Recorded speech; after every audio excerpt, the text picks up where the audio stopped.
All right, today we're going to be talking about solving quadratic equations by factoring. We'll go into some detail about greatest common factor and kind of review that, but it should be a pretty simple lesson that we'll cover today.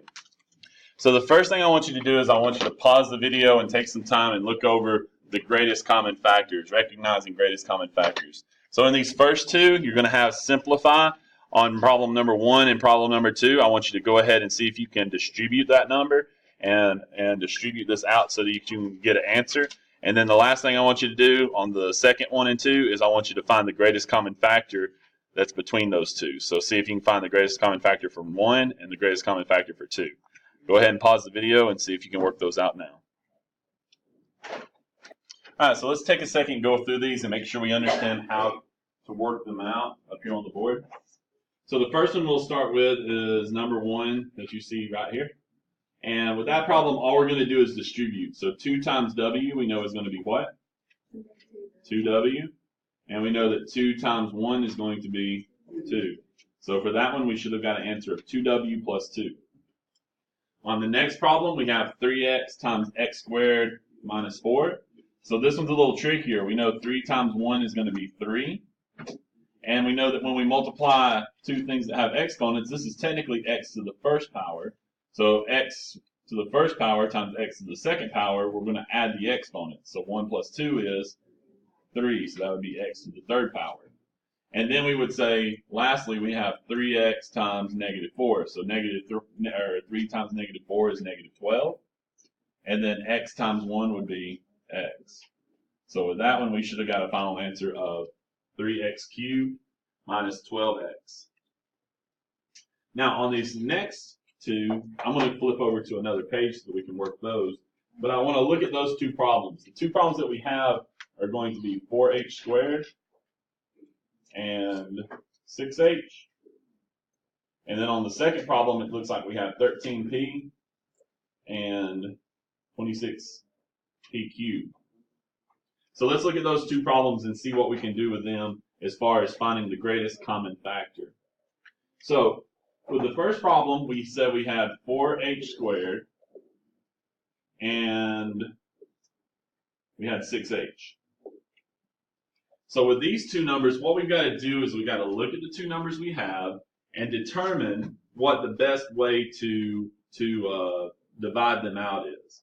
So when we look at the 4 and the 6, what's the best way to divide those two numbers? In other words, what is the biggest number we can divide both of those numbers by? 2. And the reason we know that is because 4 will break down into 2 and 2, and we know 6 will break down into 3 and 2. So the only two things we know they have in common are 2's. So since the only thing we can factor out are 2's, then that's what we would take out, is a 2. Now for the letters, we kind of have to think about it as how many letters we have. So when we look at h squared, that square tells me I have how many h's? 2 h's. So I'm going to have an h and an h. And then over here with this h, I'm going to have how many? Just 1. So if the most h's I have over here are 2, and the most h's I have on this side is 1, then how many can I pull out of each problem? 1. So I'm going to pull out 1h here and 1h here. So my greatest common factor would actually be 2h. In the second problem, we were given 13p and 26p cubed. So to work this problem out, we've got to determine what the greatest common factor would be for 13 and 26. So what's the only thing you know 13 can divide by? 1. 1 times 13, right? So we have 1 times 13 times p. And then on the other side, we have 26. Now 26 will divide by what? 13 and 2. So we've got 13 times 2. And then here we have 3 p's. So that's going to be 1p, 2p, 3p's. Now, to find the greatest common factor, we need to see what they have in common. So they both have 13's. And then for the letters, this one has a p, this one has 3 p's, so we only need 1, so we circle 1. So to determine the greatest common factor, we would say this is going to be 13, and then we have 1p, so that's going to be p. So for this one, the greatest common factor would be 13p. Go ahead and pause the video, and if you have any questions, we can go over it and make sure you're good to go before we move on to the next section. All right, so in our next part of this, we're going to talk a little bit about vocabulary. And there's going to be a few things that you're going to need to write down along the way. So with the vocabulary we're looking at here, this is actually something we covered in Unit 1. So with a monomial, it says a monomial is an expression that has how many terms? 1. And we know that because the key word there is mono, meaning 1. Next, we have a polynomial. A polynomial, we've learned, is an algebraic expression with more than one term. And there's two types of polynomials that are specific to what we're talking about. One of those would be a binomial. Binomial has how many terms? 2. A trinomial has how many terms? 3. And then there's examples there that you can look through if you need to look through any of those examples. So monomials 1 term, binomials 2 terms, trinomials 3 terms, and then polynomial is talking about any and all numbers of terms being represented. So what is greatest common factor? And I'm going to give you a second to write this down. But greatest common factor, and you do need to write this down in your notes, it's not on there, is the highest term that exactly divides 2 or more terms. I'll repeat that. The highest term that exactly divides 2 or more terms. If you need to pause the video, go ahead and pause and write down the definition for the greatest common factor. All right, so how to find the factors of a number.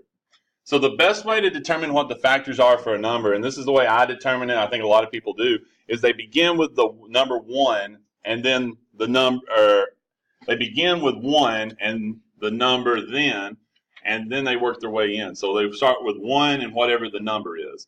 Then they go to the next number and see what it is. So like for the factors of 12, let's take that one for instance. We would start with 1. We know 1 times what is 12?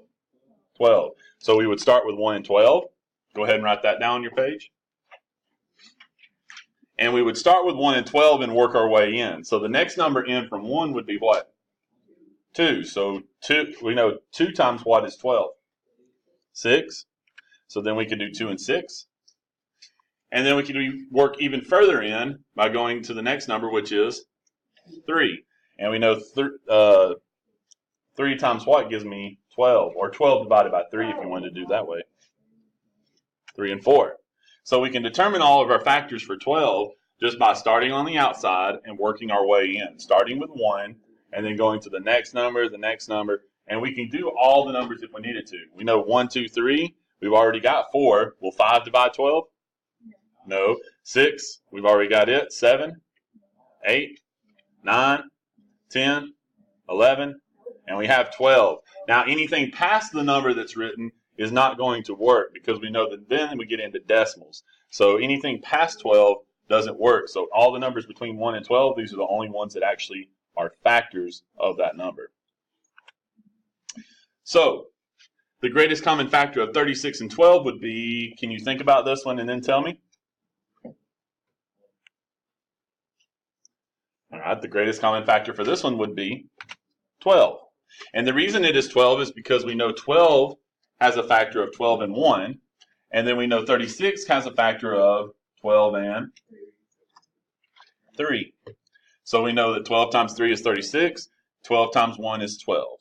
So we can determine what the greatest common factors are by determining those numbers. And like I said, if you think back, if you use any other numbers here, they may also divide those same numbers, like 6.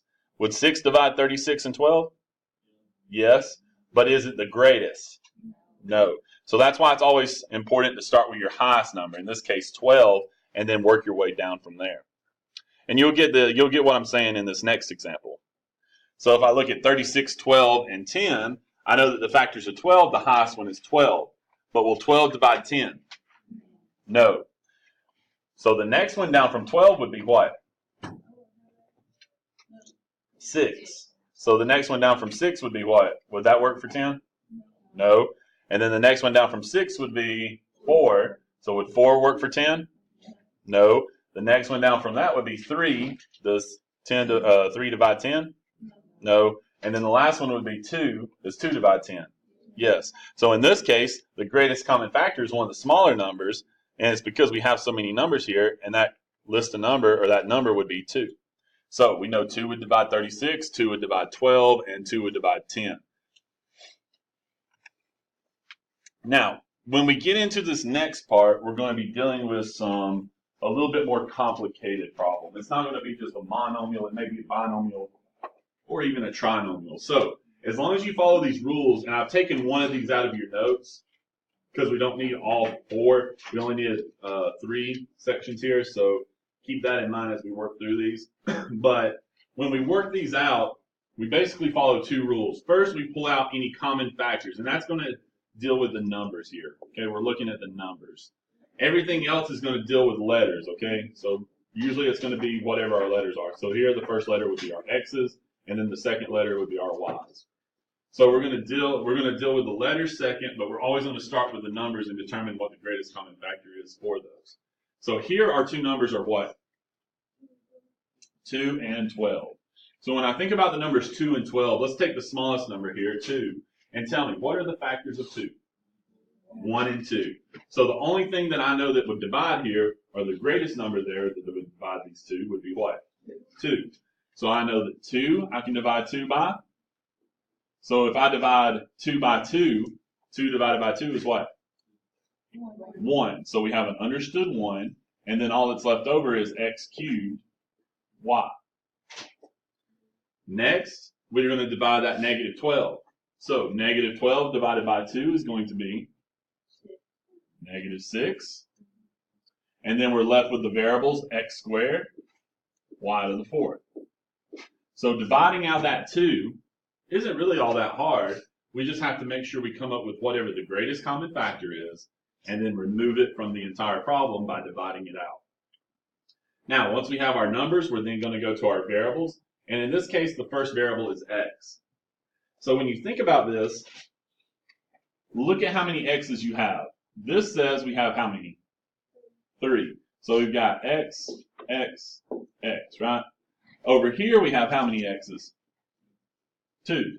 So we've got x, x. So when you think about this, if I have 3 x's on this side, and I have 2 x's on this side, what's the most x's I can pull out of each of these?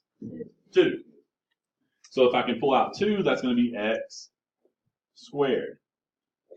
So when I pull those out, if I'm pulling out 2 x's, I'm going to remove this x and this x, leaving me how many x's there?